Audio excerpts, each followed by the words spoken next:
77 yoshli Karim Ahmedjonov o'zining bolalik chog'larini Islom Karimov bilan birga o'tkazgan.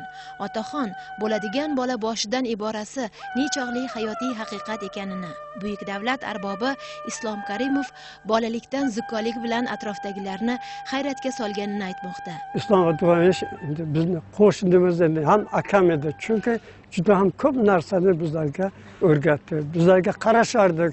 Boshqalar bir urushga bizning yonimizda olardi. U kishi hamma vaqt shu atrofda birga yurib, dars chalab o'tirardi. Men havuz bo'yida chiqib. U kishi juda ham darsga qiziqar edi. Juda ham ko'p o'qar edi bizga nisbatan. Chunki bizlar endi yoshlik qilar edikmi, baliq qilar edikmi, buncha tushunma. U kishi faqat bilimga bergan o'zini.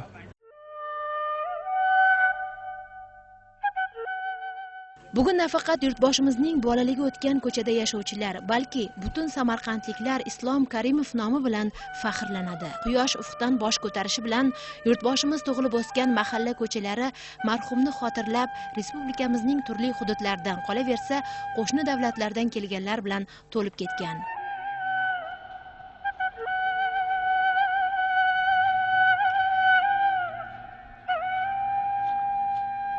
Oxirgi yillarda Prezidentimizning faoliyatiga nazar tashlaydigan bo'lsak, ular aytdilarki, men xalqim uchun yashayman. Men xalqim bilan tirikman.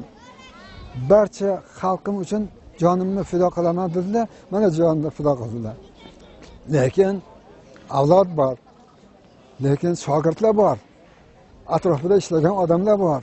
Mana qanchadan qancha davlat arboblarini yetkazib chiqdilar. Ular albatta Islom Abdug'aniyev shu ishlarini davom ettiradilar.